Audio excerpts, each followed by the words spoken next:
Trong núi tối om và kín mít, một cuộc tranh chấp chủ quyền gay gắt đang diễn ra giữa các nguyên liệu.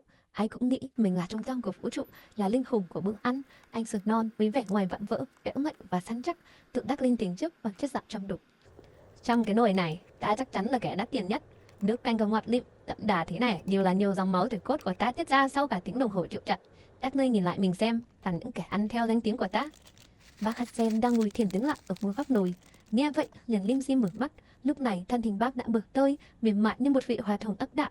Bác hãy đung đưa theo làn nước, từng túng phàn phào. Anh Sượt, nói thế là nông cạn rồi. Anh mình đồng ra sắt thì anh cứ đứng đấy mà khoe cơ bắp. Người ta nấu cái nồi canh này chủ yếu để ăn thân, bồi bổ và ngủ ngon. Không có họ hàng nhà dân ta dâng hiến tâm thâm ngọc ngà, tỏa ra vị mùi thanh quý giá để hòa loãng cái sự béo ngậy xôi thịt của anh. Thì anh cũng chỉ là món sườn giám ba mặn chát ngoài chợ mà thôi. Nghệ thuật chữa lành của ta mới là đỉnh cao. Đúng lúc hai bên đang lao vào địa hùng chiến khẩu vị thì cô nàng súp lơ nằm dưới đáy nồi lên tiếng pha bịnh. Lúc này cô đã chín, mém chút nữa là tan ra vì nhiệt độ cao, giọng nói vô cùng nũng nịu. Thôi đi hai ông lớn, không có tôi làm chất nền thanh mát, hút mất vị ngấy của anh Dườn và làm nổi bật vị bùi của bác Sen, thì hai người đã biến cái nồi này thành nồi lầu thập cẩm đặc kịt mỡ lâu rồi. Nấu canh sườn hạt sen là một nghệ thuật hy sinh, tôi sắp biến thành vô hình để phục vụ con người đấy này. Đột nhiên, từ góc sau thẳm nhất của nồi canh, một giọng nói trầm uất, đầy nghẹn ngào vang lên, đó là anh Muối. Anh ta ẩn mình kỹ đến mức từ nãy đến giờ không một ai thèm để ý. Anh Muối vừa khóc vừa tan chảy vào dòng nước. Các người thật là ích kỷ, có ai hiểu cho nỗi đau của dòng họ nhà Muối chúng tôi không?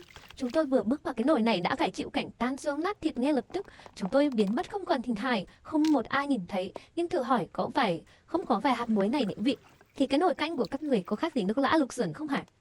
Cả cái nồi im phăng phắc, lời tự sự của anh Muối quá chí lý, chạm đến nỗi lòng của vạn vật. Sự kiêu ngạo của anh Sườn và bác Sen bỗng chốc khựng lại. Nhưng bầu không khí xến sẩm ấy chẳng kéo dài được bao lâu, một làn sóng ngào ngạt đậm đà từ trên cao đột ngột đổ ập xuống, làm đảo lộn cả dòng nước. Thì ra đó là chị nước mắm. Chị nước mắm lướt đi trong nồi với phong thái của một vương hậu, giọng nói vô cùng sắc sảo và quy lực. Chỉnh ra hết trong người có dòng máu. Hoàng gia lên tiếng. Anh Muối tuy có công lấp nền, nhưng vị mặn của anh chỉ là mặn chắc thô sơ. Ai mới là người đem lại vị ngọt hậu chuẩn mực? Ai kích thích khứu giác của con người để họ phải uống nước miếng ngay từ khi đứng ở ngoài phòng khách?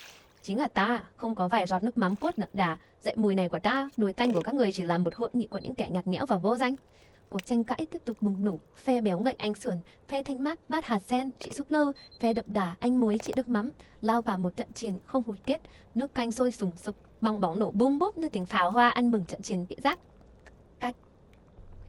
Tiếng động định mệnh vang lên, nắp vung được nhấc ra ngoài, ánh sáng chói lòa chiếu vào nồi. Một chiếc bá bốc canh khổng lồ như thanh gươm của thần linh trên trời giáng xuống, rục mạnh một đường từ đáy nồi lên đến mất nước.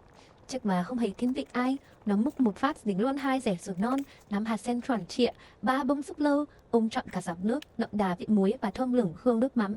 Tất cả bọn họ bị nhấc bổng ra khỏi chiếc nồi quen thuộc, hạ cánh an toàn xuống một chiếc tô sứ. Trên chiếc tô sứ, trong làn khói nghi ngút, anh Sườn nằm hối đầu lên bát hạt sen, cô củ cải thì nép mình bên cạnh, còn chị Nước Mắm và anh Muối thì đã hòa quyện hoàn toàn vào dòng nước. Họ nhìn nhau không còn sức để cãi vã, cũng không còn lý do để tranh giành nữa, khi tất cả cùng tỏa ra một mùi hương ngào ngạt khiến con người phải trầm trồ thốt lên. Ôi, canh sườn hạt sen hôm nay ngọt thanh và thơm phúc. Họ mới hiểu ra một chân lý muộn màng. Hóa ra, giá trị lớn nhất của tụi mình không phải là đứng một mình để tỏa sáng, mà là cùng nhau hòa quyện để tạo nên một thực phẩm nhân gian.